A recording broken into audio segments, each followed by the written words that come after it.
La Bible révèle que la fin de toute chose est proche et que Dieu appelle tout homme à pouvoir se réjouir de la seconde venue de Jésus-Christ. L'objectif de cette présentation est de vous préparer à être du nombre de ceux qui gardent les commandements de Dieu et le témoignage, la foi de Jésus-Christ.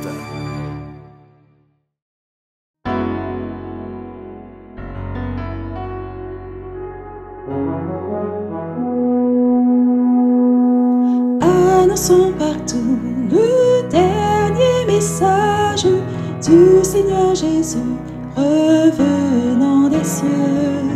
Dans le monde entier, rendons témoignage au roi saint et glorieux. Annonçons partout la bonne nouvelle. Jésus réunit tous ses rachetés. Il vient leur donner la vie éternelle en publiant ses bontés. Annonçons partout le dernier message. Le Seigneur Jésus vient sécher nos pleurs, briser les liens de notre esclavage, mettre un terme à nos douleurs. Annonçons partout la bonne nouvelle. Jésus réunit tous ses rachetés. Il vient leur donner la vie éternelle en publiant ses bontés. Annonçons partout le dernier message. Bientôt nous verrons la sainte cité. Gloire à notre Dieu, chrétien, bon courage, car voici l'éternité. Annonçons partout la bonne nouvelle. Jésus réunit tous ses rachetés. Il vient leur donner la vie éternelle en publiant ses bontés.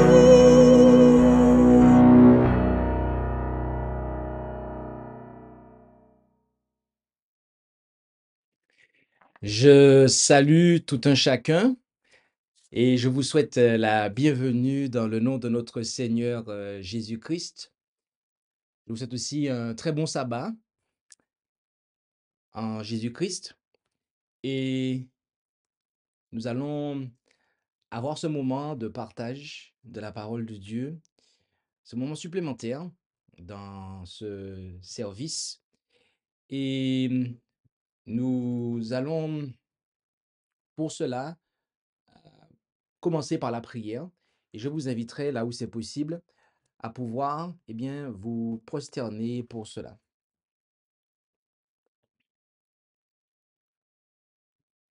Prions notre Dieu. Padre Père Céleste, nous voulons te remercier pour ce privilège que tu nous accordes de nous présenter devant toi. Et alors que nous allons ouvrir ta parole pour considérer des portions supplémentaires du livre que à l'étude en ce moment, nous réclamons ton Saint-Esprit afin que nous puissions comprendre et tirer les leçons pour nous, pour notre temps et pour notre salut. Et nous voulons te remercier pour tout ce que tu fais pour nous. Et c'est en Jésus que nous t'en prions, Père. Amen.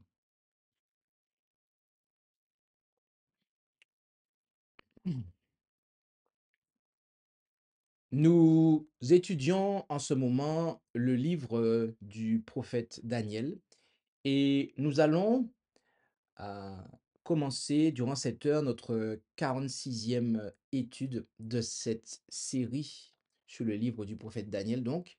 Et cette présentation, cette étude est intitulée donc Terreur de Belshazzar face à l'inscription sur la muraille. Et elle sera basée donc sur les versets 5 à 9 du chapitre 5 du livre du prophète Daniel. Et sans plus tarder, nous allons considérer le texte de base de cette présentation qui se lit donc comme suit.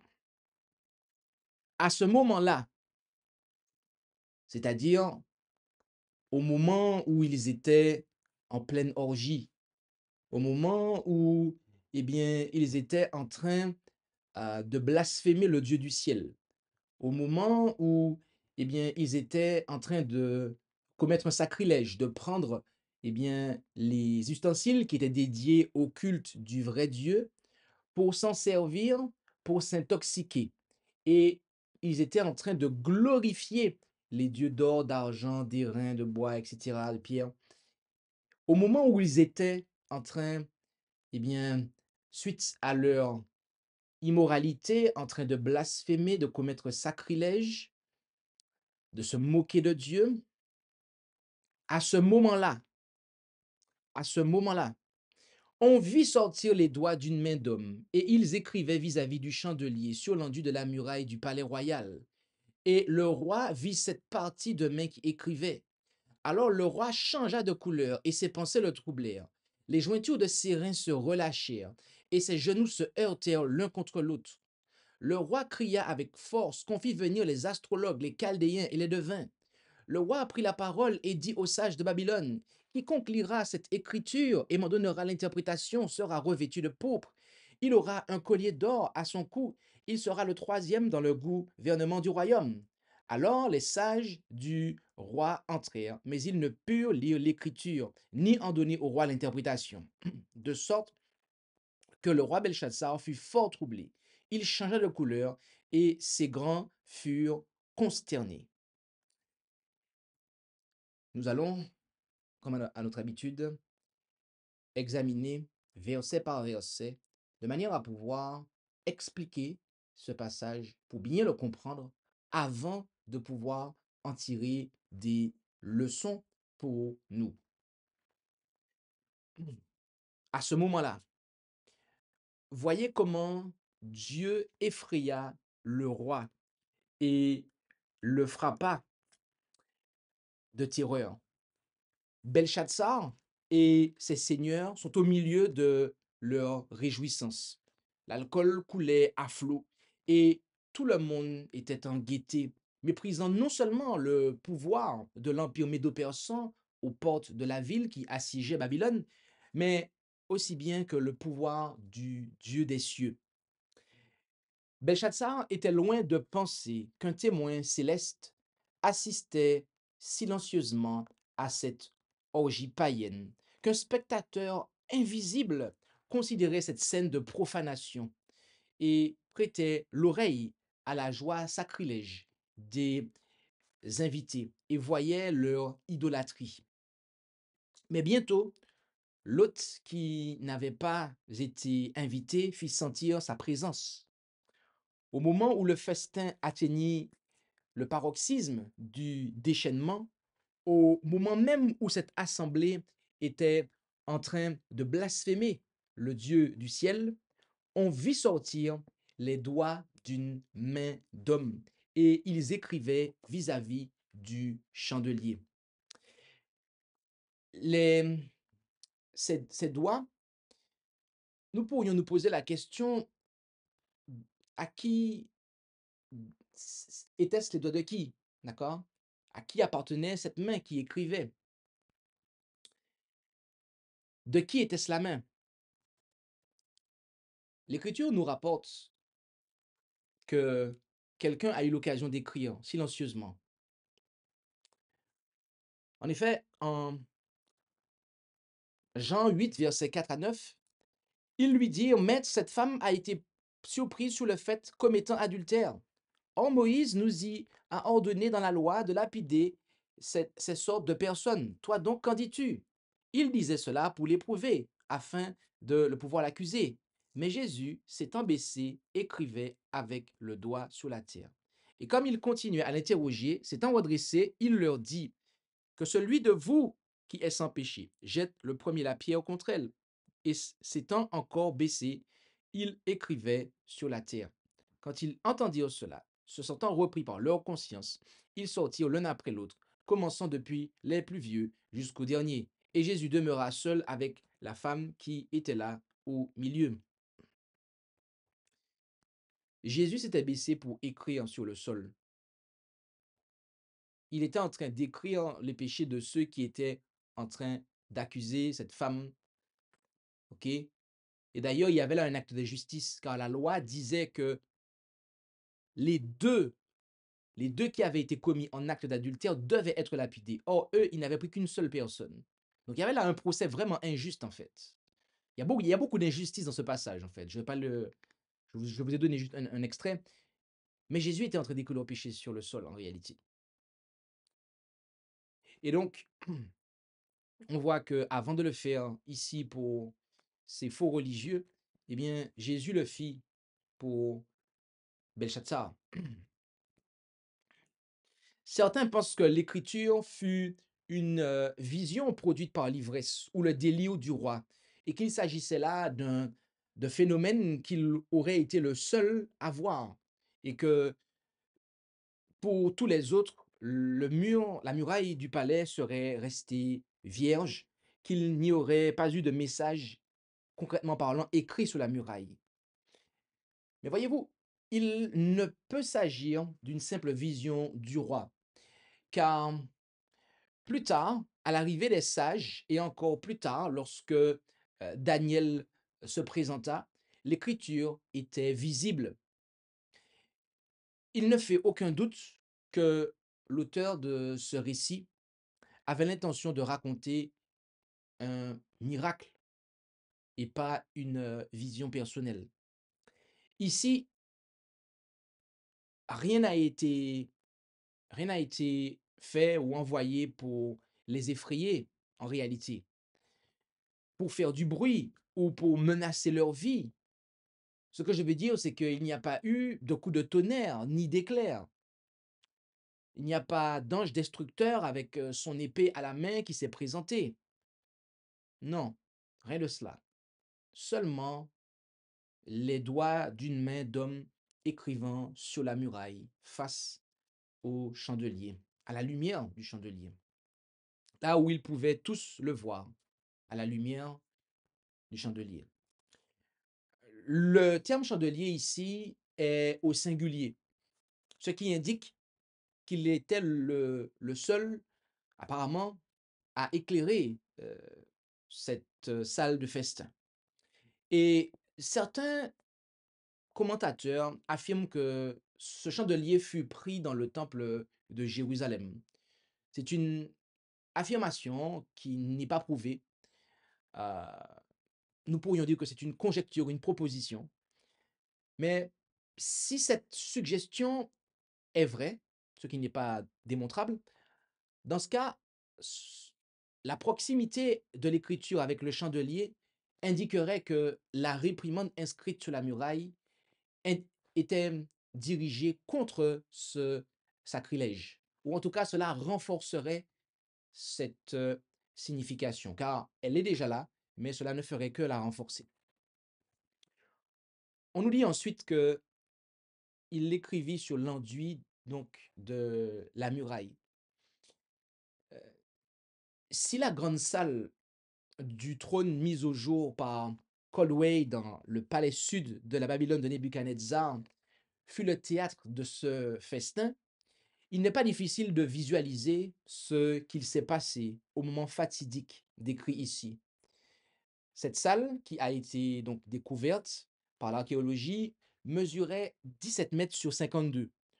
Au centre de l'un des longs côtés, à l'opposé de l'entrée, se trouvait une niche dans laquelle se trouvait peut-être le trône. Les murs étaient recouverts d'un enduit blanc fait de plâtre fin. On peut imaginer que le chandelier se trouvait près du siège du roi. À l'époque, on utilisait des chandeliers avec de nombreuses lampes à huile. De l'autre côté de la pièce, la main mystérieuse est apparue et a écrit sur le plâtre de sorte que Belshazzar l'a vu. Il n'est pas précisé si l'écriture a pris la forme de lettres peintes ou si elle a été inscrites, incisées, je dirais, dans le plâtre. Il y a autre chose encore. On a découvert, écrites en lettres cunéiformes dans les dalles des murailles et sur les briques même, les récitations perpétuelles de titres de victoire et d'exploits qui rappelaient à chaque instant aux spectateurs la grandeur royale. Il est significatif, bien-aimé, que sur la muraille même où le roi et ses convives avaient l'habitude de lire les légendes flatteuses de sa propre magnificence, il vit, ils virent ce soir-là l'inscription mystérieuse qui condamnait sa vie et prédisait, comme nous le verrons, sa chute. Le roi vit donc cette main qui écrivait. Il n'est pas précisé quelle partie de la main était visible. Le terme araméen traduit par partie a parfois été interprété comme signifiant la paume et d'autres fois comme désignant la main proprement dite au-dessous du poignet, par opposition à la partie inférieure du bras.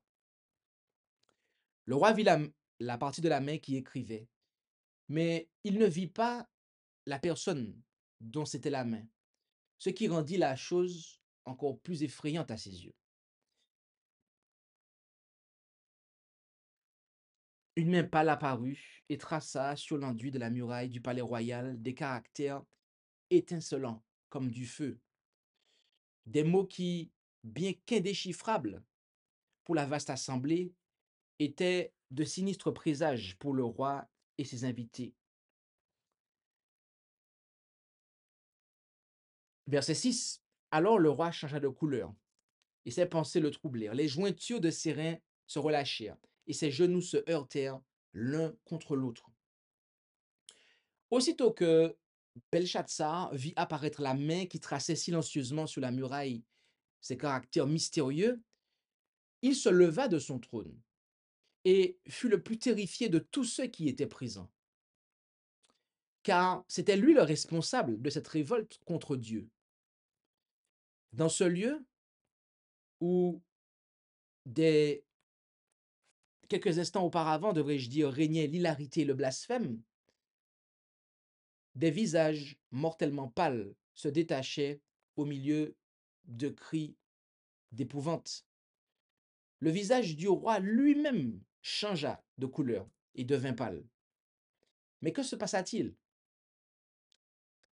Pourquoi était-il si effrayé? Il ne comprenait pas ce qui était écrit. Donc, comment pouvait-il savoir s'il ne s'agissait pas d'un heureux présage de délivrance pour lui et pour son royaume?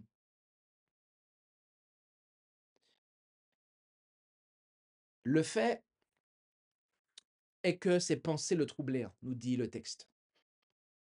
C'était comme un panorama où se déroulaient les détails de ses mauvaises actions.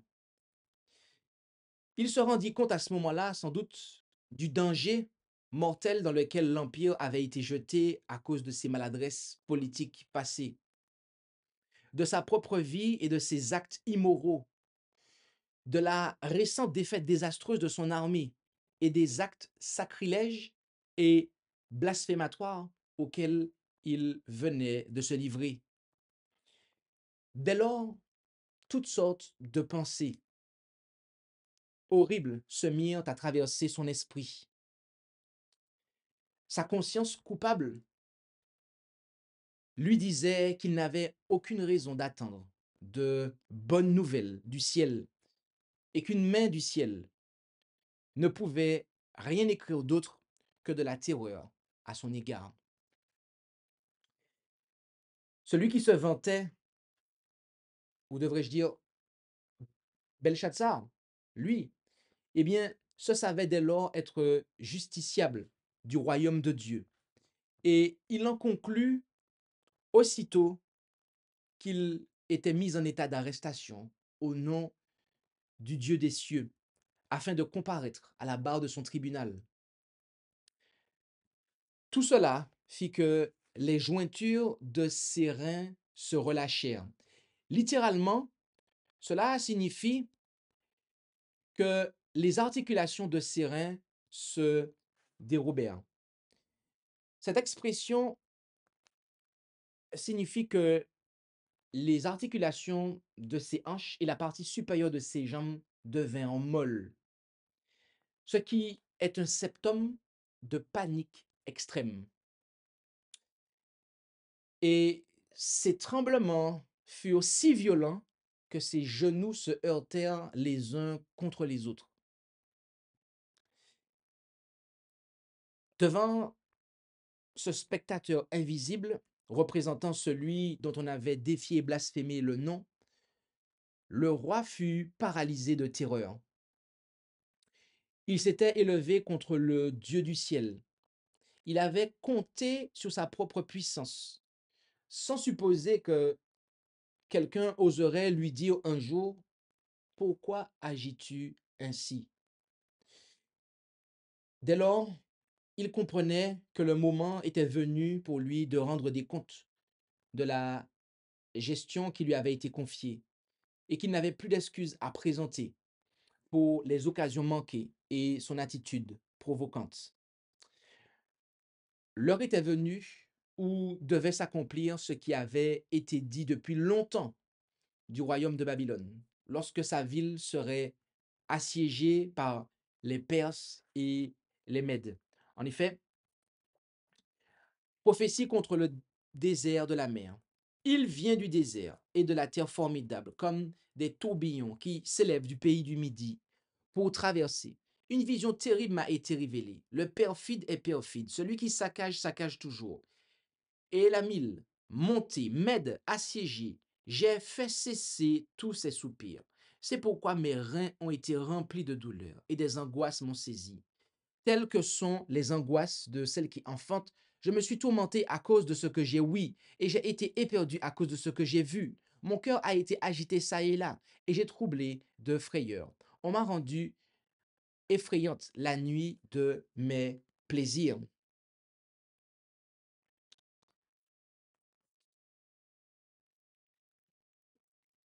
Au verset 7, on nous dit que le roi cria avec force et demanda à ce qu'on fasse venir les astrologues, les chaldéens, les devins. Dans cet état d'effondrement, le roi appela à l'aide. Et notez qu'il ne se tourna pas directement vers Dieu en faisant appel à son serviteur dont la réputation d'interprète avait, devrais-je dire, était alors bien établie.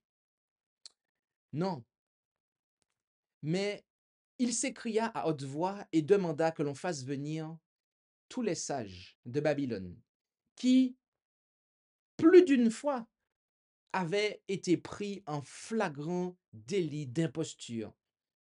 Oui, il convoqua ces imposteurs réputés afin qu'ils lisent cette écriture et lui en donnent l'interprétation. Pourquoi? Eh bien, car le roi et tous ses seigneurs ne pouvaient le faire.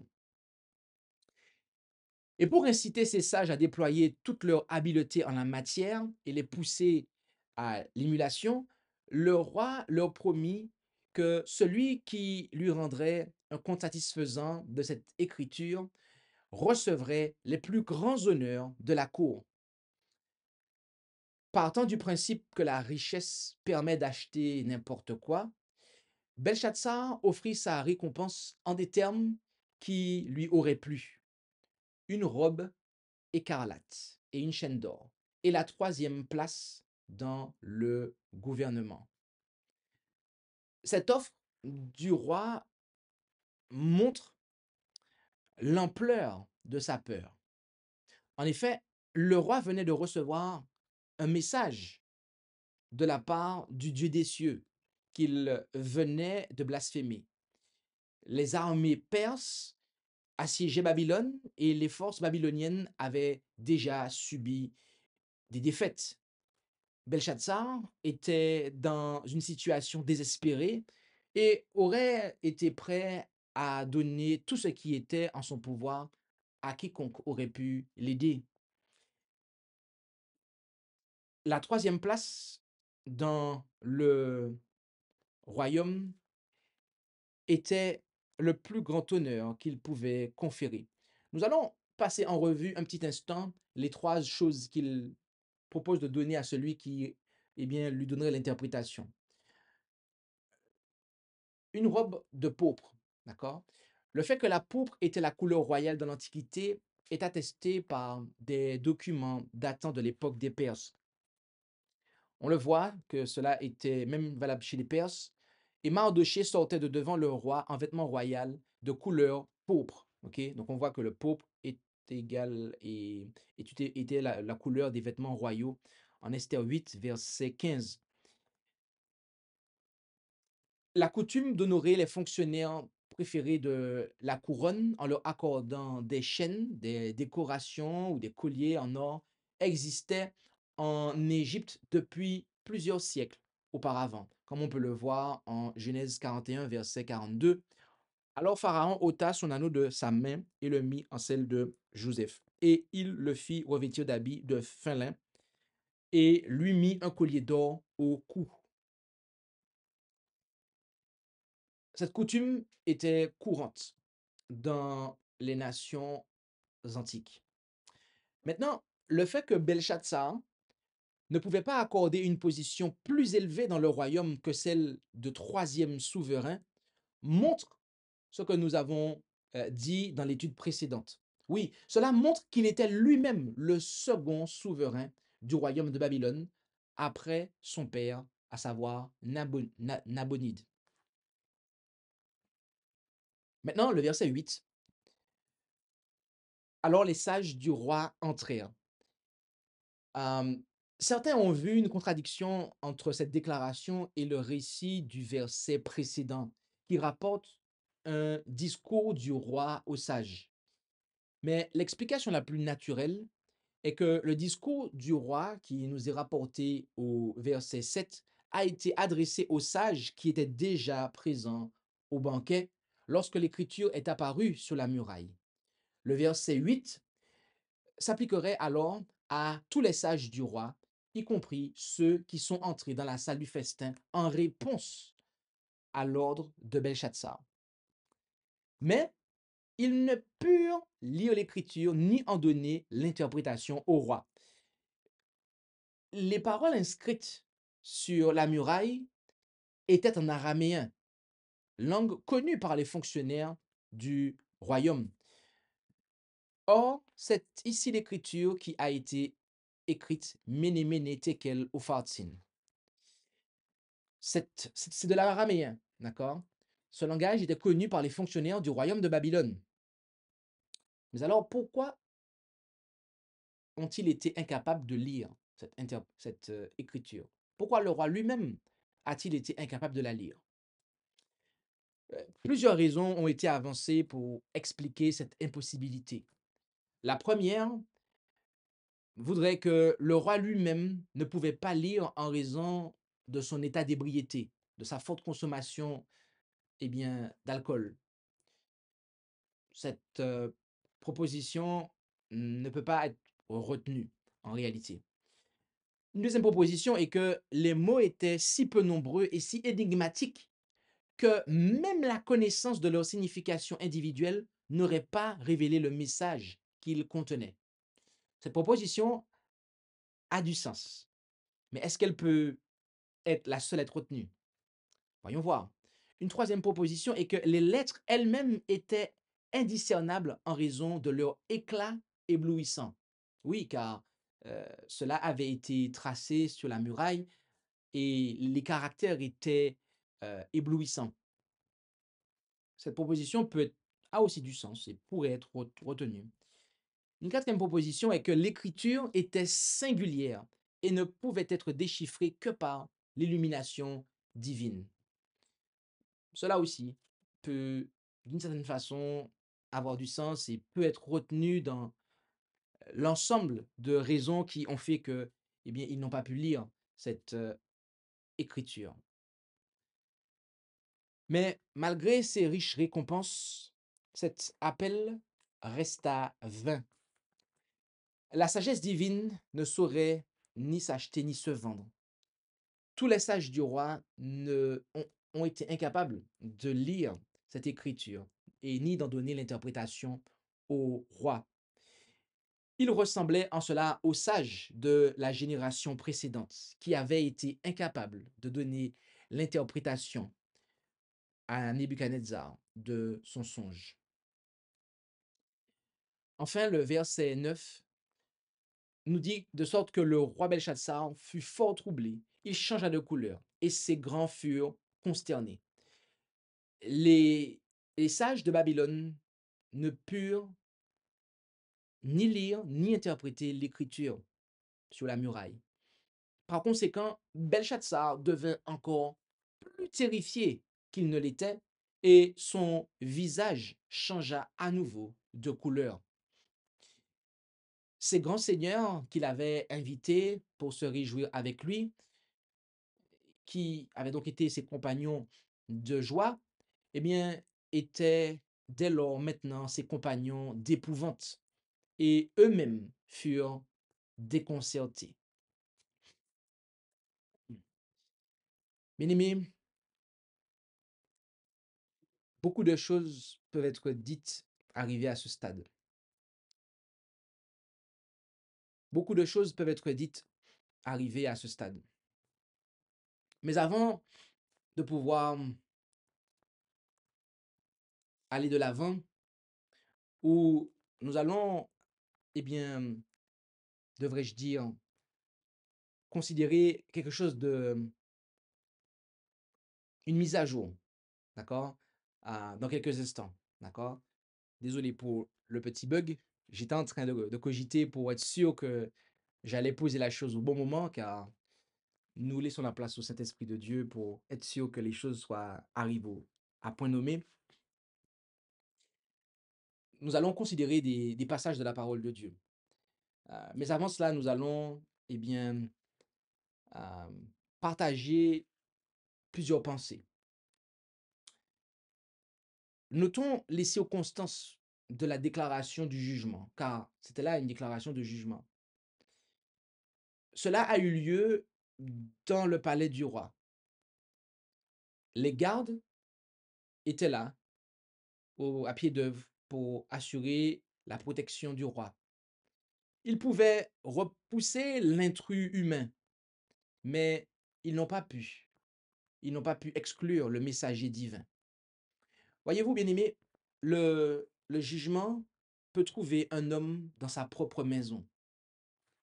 Le jugement peut nous trouver chez nous-mêmes. Là où nous nous pensons en sécurité, eh bien, le Seigneur peut se faufiler et venir jusqu'à nous. Deuxièmement, c'était lors d'un moment de plaisir. L'ivresse du plaisir peut nous rendre aveugles à l'approche du jugement, mais elle ne peut pas l'arrêter. Il est insensé de fonder notre sécurité sur une expérience du plaisir présent. Le moment du plus grand plaisir peut nous amener au bord de la ruine la plus profonde. Troisièmement, c'était au milieu des réjouissances du péché. L'ivrognerie, la prodigalité et les blasphèmes faisaient rage lors de la fête, lorsque le jugement est arrivé. Et voyez-vous, c'est ainsi que le pécheur est parfois appelé au jugement au milieu de ses péchés. Il est illusoire donc de penser que nous aurons tous un bon avertissement et le temps de nous repentir avant d'être appelés à rencontrer le jugement. Car en réalité, comme nous l'avons vu, il y a un avertissement que Dieu envoie depuis plusieurs années déjà. Mais certains aspirent à en avoir davantage.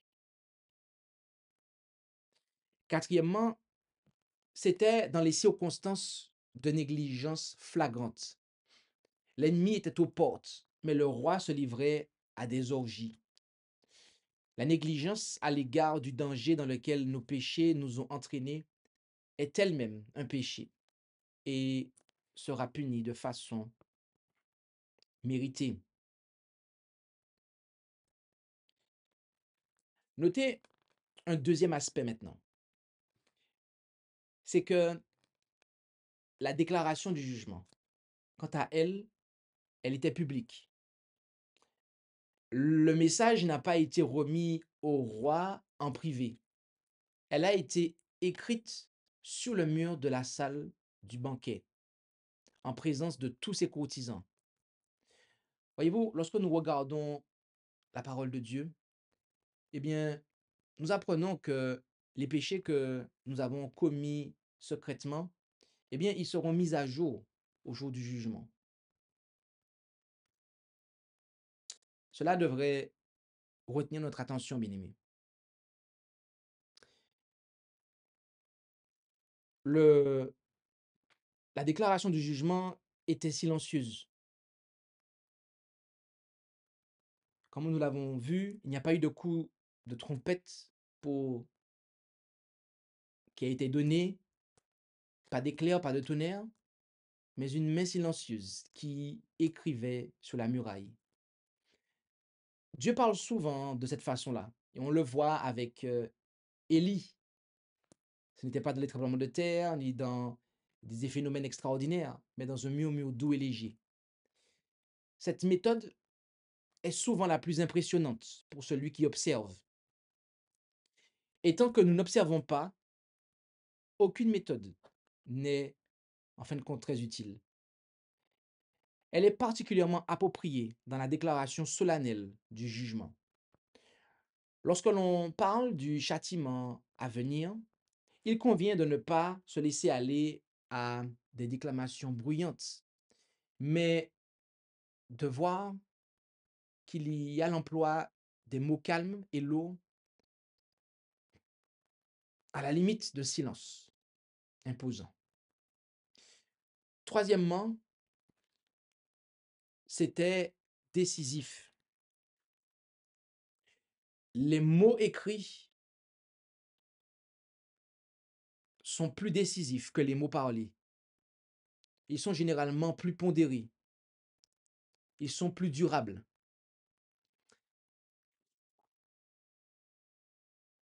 Ces mots se prêtent et nous invitent à une étude approfondie.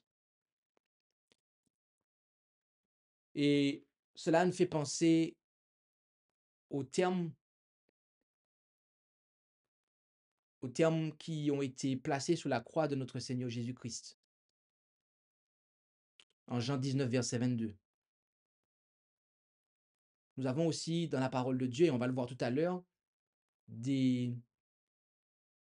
au niveau du jugement, des livres sont écrits, sont tenus, ou sont notés tous les actes méchants ayant été accomplis.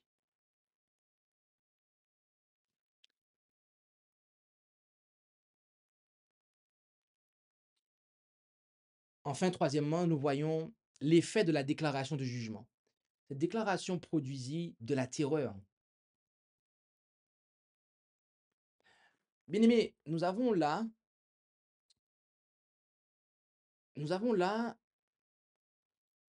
Dieu qui a fait trembler le cœur du plus robuste des pécheurs du royaume de Babylone.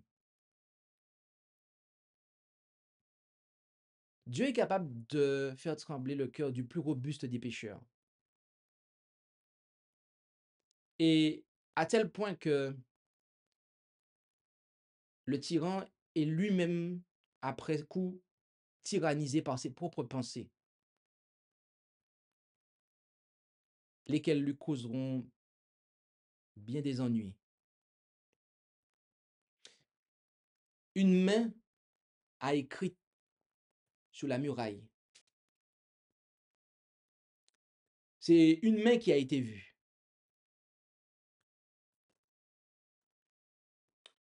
Mais qu'en était-il si ce fut le bras qui avait été vu? Vous savez, Dieu écrivit les 10 commandements de son propre doigt. Et là, nous avons une main du ciel qui vient et qui écrit la condamnation, qui écrit le jugement suite au non-respect de la volonté de Dieu. Et seulement la main du Seigneur, seulement l'écriture du doigt de Dieu, du doigt venant du ciel, plus précisément. Et nous croyons que ce fut le doigt du Fils de Dieu. Oui. Alors qu'en était-il si ce fut son bras qui avait été à l'œuvre?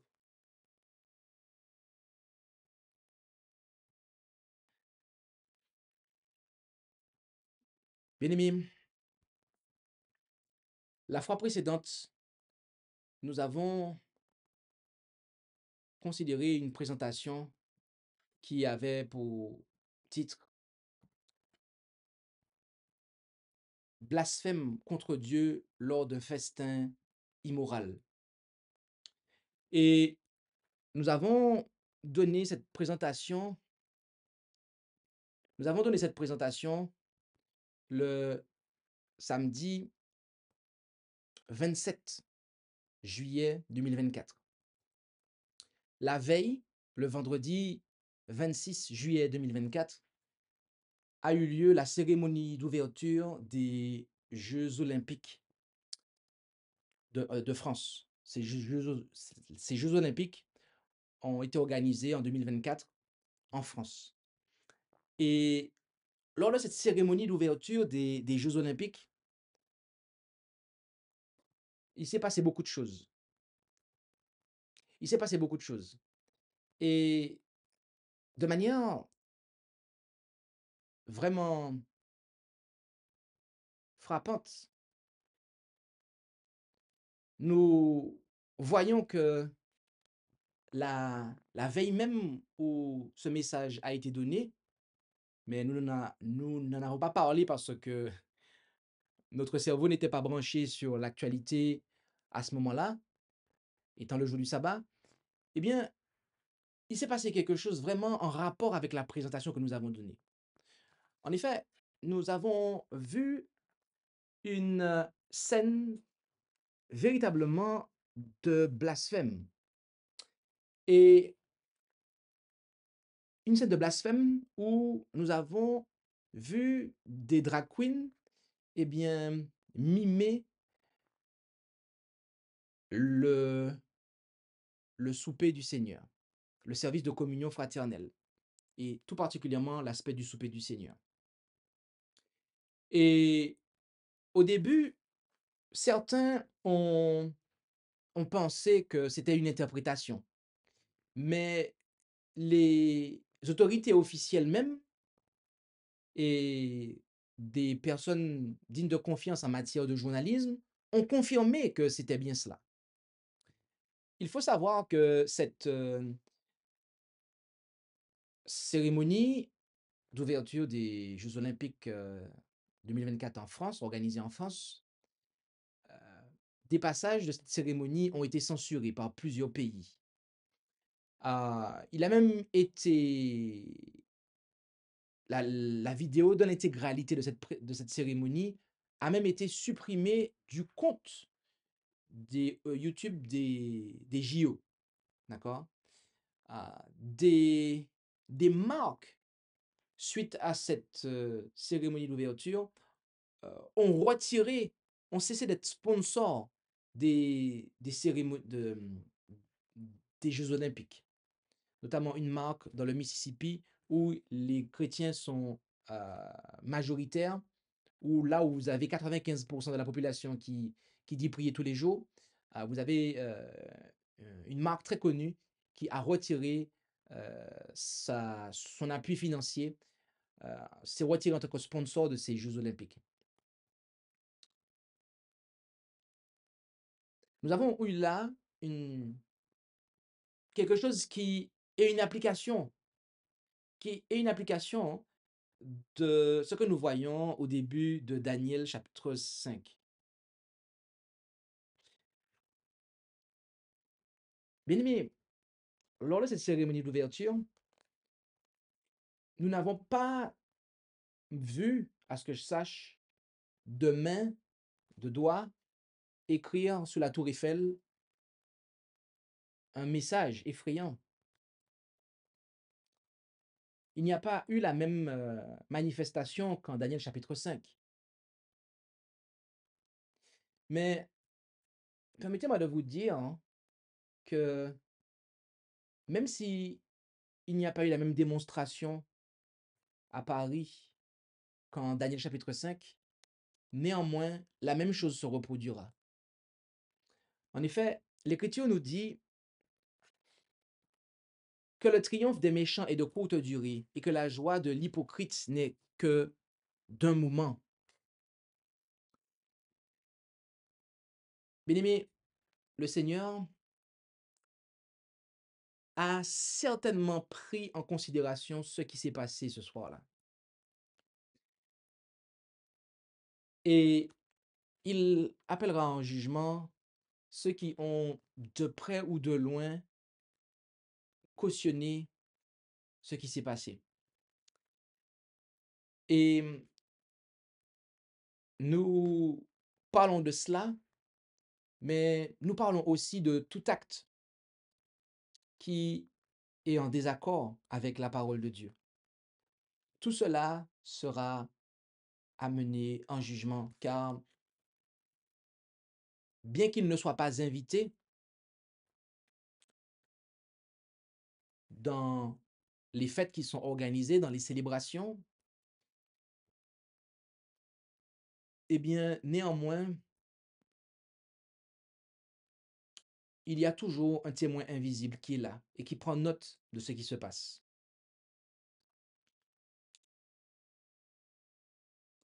Et pour beaucoup, cela se produira. Ils n'en avaient pas encore perdu l'envie. Leur viande était encore dans leur bouche lorsque la colère de Dieu monta contre eux et fit mourir les plus gras d'entre eux et abattit les gens d'élite d'Israël. Comme on le voit, alors qu'ils étaient en réjouissance à Babylone, dans cette salle du banquet, c'est à ce moment-là que le Seigneur est intervenu. Et il en fut ainsi pour les Israélites et il en sera également ainsi pour les méchants à l'avenir. En effet, nous lisons que en Luc 12, versets 19 et 20, puis je dirai à mon âme, tu as beaucoup de biens en réserve pour plusieurs années. Rappelez-vous qu'il y avait 20 ans de réserve dans la ville. OK? 20 ans de provision. Repose-toi, mange, bois et te réjouis. Dieu dit lui-même, insensé, cette même nuit, ton âme te sera redemandée. Ce que tu as amassé, pour qui sera-t-il? Et en 1 Thessaloniciens 5, versets 2 et 3, car vous savez bien vous-même que le jour du Seigneur viendra comme un larron qui vient la nuit. Car quand ils diront paix et sûreté, alors une ruine subite les surprendra, comme les douleurs surprennent une femme enceinte, et ils n'échapperont point. Bien-aimés, nous voyons que c'est ainsi que les choses vont se produire. Au moment où ils s'y attendront le moins, c'est à ce moment-là que ceux qui auront choisi de pratiquer la méchanceté seront surpris. L'avertissement aura été donné. Oui, tout comme pour Belshazzar. Il avait été averti. Oui, son aïeux, Nebuchadnezzar, avait laissé un témoignage. Les gens du royaume connaissaient les manifestations dans la vie de Nebuchadnezzar, les manifestations du Dieu des cieux dans la vie de Nebuchadnezzar. Mais il avait négligé cela, en fait. Il avait négligé cela. Et à ce moment-là, voyez-vous, lorsque Dieu va manifester les choses, lorsqu'il va se manifester en pleine réjouissance des méchants, eh bien, on verra les gens appelés les astronautes, on les verra appeler les chefs de guerre, ils vont convoquer tous les spécialistes, ils vont convoquer tous les spécialistes pour venir leur demander des explications aux plaies qui vont s'abattre. Mais avant de développer cet aspect-là, prête attention à Apocalypse. Apocalypse 20, verset 12. Je vis aussi les morts, grands et petits, qui se tenaient debout devant Dieu, et les livres furent ouverts, et on ouvrit un autre livre, qui est le livre de vie. Et les morts furent jugés selon leurs œuvres, par ce qui était écrit dans les livres. Comme nous le disions tout à l'heure, eh bien, tout ce qui aura été accompli de mauvais est consigné dans un livre. D'accord? Cela est écrit. Cela n'est peut-être pas écrit sur la tour Eiffel. Cela n'est peut-être pas écrit sur le mur de notre chambre ou de notre salon, mais cela est écrit dans un livre au ciel. Et un jour, nous aurons à faire face à cette écriture. Un jour, nous aurons à faire face à cette écriture. Il plaise à Dieu que ce jour-là, nous ne soyons pas dans la même position que Belshazzar. Il plaise à Dieu que ce jour-là, eh bien, nous ne soyons pas trouvés surpris, parce que nous aurons, eh bien, refusé de prêter attention au message du premier ange qui nous invitait à nous préparer au jugement qui allait venir. Bien-aimés, imaginez-vous que Dieu manifeste sa présence. Et il le fera, la Bible nous dit qu'il le fera. Cette terre verra à nouveau les jugements de Dieu. Et tous ceux qui ont blasphémé Dieu, notamment ceux qui l'ont fait la semaine dernière, d'accord, dans cette cérémonie blasphématrice, ceux-là, mais aussi tous ceux qui l'ont blasphémé avant et qui le feront après, eh bien, ils verront ces jugements. Ils verront ces jugements. Mhm. Ils seront d'une manière ou d'une autre, que ce soit avant le retour de Jésus ou que ce soit, eh bien, avant après la seconde résurrection, pour ceux qui ne seront pas sauvés, ils verront la désolation. Et ils vont convoquer leurs spécialistes. Ils vont convoquer leurs spécialistes pour leur demander de les aider. Mais voyez-vous, quelque chose doit retenir notre attention. La sagesse, nous dit Job 28, versets 12 et 15, eh bien, elle ne se donne point pour de l'or, pour de l'or fin. Elle ne s'achète point au poids de l'argent. On ne peut pas, avec de l'argent, eh bien, trouver les solutions pour se soustraire au jugement de Dieu. Non. La sagesse, c'est Jésus-Christ. Et il nous faut accepter Jésus-Christ de manière à pouvoir avoir cette sagesse. Plaise à Dieu donc que nous puissions accepter Jésus-Christ de façon à avoir de manière salutaire la réponse à nos questions.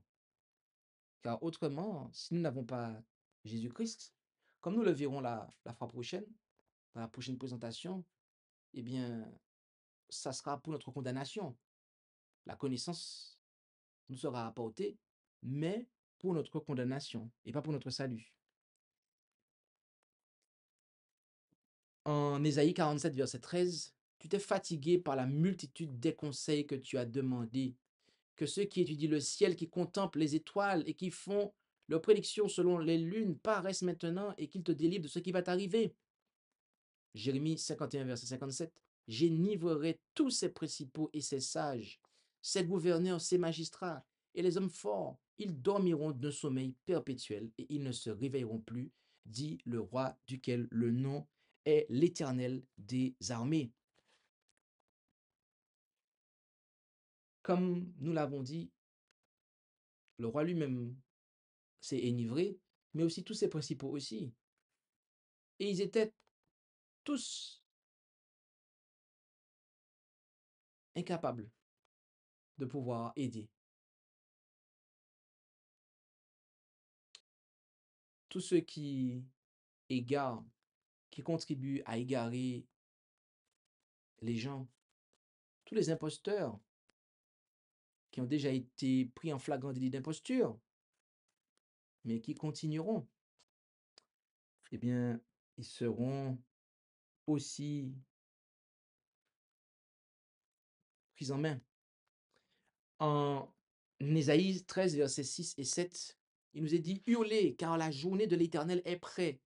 Elle viendra comme un dégât fait par le Tout-Puissant. C'est pourquoi toutes les mains deviendront lâches et tous les cœurs des hommes se fondront. Bien-aimés, comme nous le disions, plaise à Dieu que ce qui arriva à Belshazzar ne nous arrive pas, car cela va arriver. Mais plaise à Dieu que, que nous ne soyons pas de ceux à qui cela va arriver. En effet, l'Écriture nous dit que cela arrivera. Les hommes voudront se cacher, ils demanderont aux montagnes de tomber sur eux pour se soustraire à la présence du Seigneur.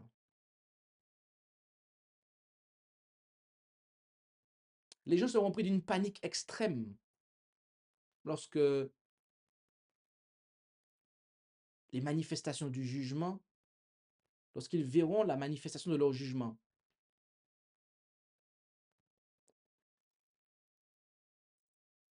Mais alors, comment faire? Comment faire? Lisons la réponse en Hébreux 12, versets 12 et 13, qui est notre dernier passage. Fortifiez donc vos mains qui sont affaiblies et vos genoux qui sont relâchés. Comment? Comment, mon ami? Lis bien le verset 13. Et faites à vos pieds un chemin droit, afin que ceux qui clochent ne se dévoient pas tout à fait, autrement dit complètement, mais que plutôt ils se rétablissent. Eh bien, amis, nous devons faire à nos pieds un chemin droit. Oui, voilà comment faire pour que nos mains, voilà comment faire pour fortifier nos mains qui sont affaiblies. Voilà comment faire pour que nos genoux ne se relâchent point. Nous devons faire à nos pieds un chemin droit. Plaise à Dieu que nous ne négligions pas, comme Belshazzar, les avertissements que Dieu, dans sa grande bonté, nous a fait parvenir. Dieu a agi dans la vie de Nebuchadnezzar. Nebuchadnezzar a rendu témoignage à ceux de son époque, mais aussi à sa postérité. Il y a une instruction ici. Belshazzar aurait dû en tenir compte, mais il l'a négligé. Il s'est moqué de Dieu. Mais Dieu, Dieu a certainement agi dans notre vie ou dans la vie de personnes autour de nous. Dieu s'est certainement manifesté. Il l'a certainement fait. De manière à nous faire réfléchir, de manière à nous montrer que telle voie n'est pas la bonne, de manière à nous montrer que l'orgueil, l'égoïsme, ce n'est pas la voie à choisir, de manière à ce que nous puissions comprendre quelle est la bonne voie. Et que dire de sa parole? Car vous avez l'écriture qui a été tracée sur la muraille, qui était incompréhensible pour Belshazzar et ses convives. Cela représente, eh bien, ceux qui ont la parole de Dieu entre les mains, mais sont incapables de la comprendre. Car ce que Dieu écrit normalement est compréhensible. Ce que Dieu écrit normalement est compréhensible. Si nous ne comprenons pas la parole de Dieu, bien-aimés, c'est que nous n'avons pas l'Esprit de Dieu. Car normalement, ce que Dieu écrit est compréhensible. J'aimerais vous nous poser une question. Est-ce que nous comprenons les 10 commandements qui ont été écrits par le doigt même de Dieu? Si ce n'est pas le cas, si nous ne comprenons ni la lettre ni l'esprit, parce qu'on peut comprendre la lettre, mais ne pas comprendre l'esprit. Si nous ne comprenons pas l'esprit de la loi, bien-aimés, nous sommes en difficulté. Nous sommes en difficulté. Parce qu'au jour du jugement, nous serons en difficulté. Car au jour du jugement, nous penserons que ça passera pour nous, alors que ça ne passera pas, en fait.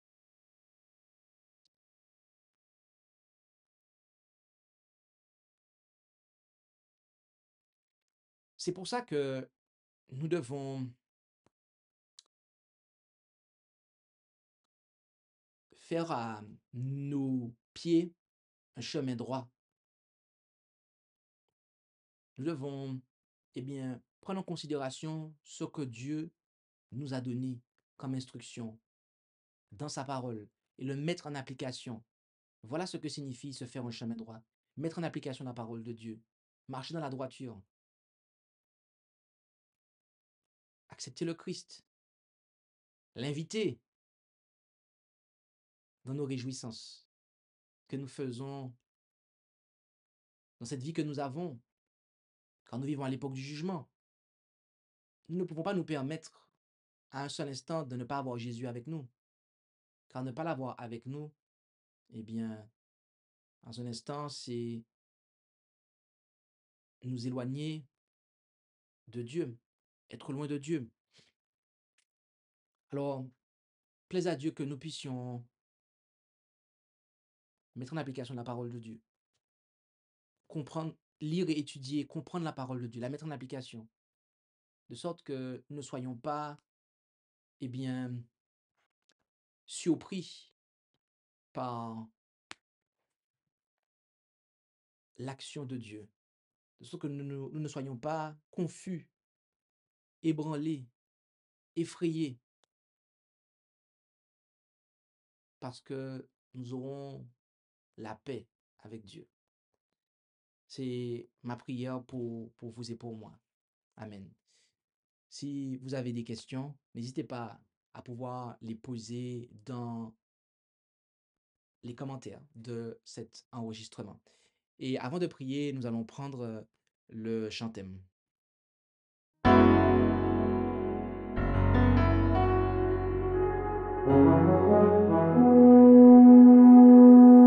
Annonçons partout le dernier message du Seigneur Jésus, revenant des cieux. Dans le monde entier, rendons témoignage, ouvre saint et glorieux. Annonçons partout la bonne nouvelle, Jésus réunit tous ses rachetés. Il vient leur donner la vie éternelle en publiant ses bontés. Annonçons partout le dernier message, le Seigneur Jésus vient sécher nos pleurs, briser les liens de notre esclavage, mettre un terme à nos douleurs.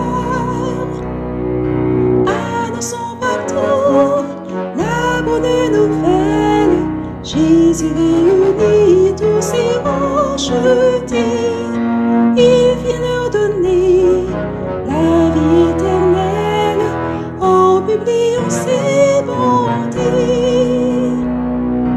Annonçons partout le dernier message, bientôt nous verrons la sainte cité. Gloire à notre Dieu, chrétien, bon courage, car voici l'éternité. Annonçons partout la bonne nouvelle, Jésus réunit tous ses rachetés. Il vient leur donner la vie éternelle en publiant ses bontés.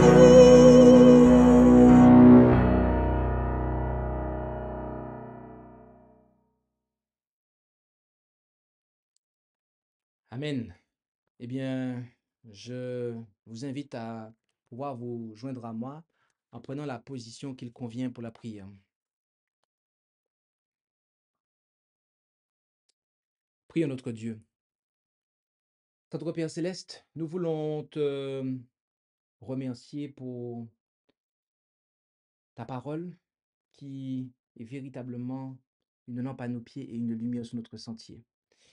Et nous comprenons que celles et ceux qui n'auront pas pris en considération les avertissements que dans ta grande bonté, tu leur auras fait parvenir et qui auront persévéré dans une vie d'immoralité et de défiance à ton égard, eh bien, seront confus au jour du jugement et que bien qu'ils puissent prospérer, bien qu'ils puissent se réjouir dans leur rébellion, un jour viendra où tu les arrêteras et où tu leur demanderas des comptes et où le plus robuste des pécheurs tremblera devant toi. Alors que nous ne soyons pas de ceux qui auront à être de ce nombre, mais au contraire, puissions-nous nous fortifier notre cœur ainsi que nos genoux en ce que nous empruntons un sentier de droiture, un sentier qui a été tracé par Jésus-Christ pour nous, afin que nous puissions venir à toi en toute sécurité, étant déchargés du péché, et que nous soyons dans la paix, de sorte que nous ne soyons pas confus au jour où Jésus-Christ reviendra, au jour du jugement, et dans tout ce qui précédera le retour de Jésus, nous soyons trouvés dans la paix avec toi. Aide-nous à ne jamais nous oublier que, eh bien, nous sommes observés, que il y a, même si nous ne le voulons pas, un témoin silencieux qui note tout ce que nous disons et faisons, et que nous aurons à rendre des comptes pour cela. C'est pour cela, Père, que nous te demandons de nous aider à pouvoir être avec Jésus constamment, et lui qui est la sagesse, que nous puissions ne pas chercher à acheter notre salut à la manière des hommes, mais que nous puissions, eh bien, accepter le salut qu'il nous offre en renonçant à nous-mêmes et en nous chargeant de son joug. Merci, Père Céleste, pour tout ce que tu fais pour nous, pour ton amour infini et ta grâce. Et nous t'en prions au nom de Jésus. Amen. Merci d'avoir écouté cette présentation avec intérêt. Pour plus d'informations, consultez notre site internet lereste.org et suivez-nous sur Facebook ainsi que sur YouTube à @lereste. Vous pouvez aussi nous contacter par email à info@lereste.org ou par téléphone au +33 6 12 60 13 69.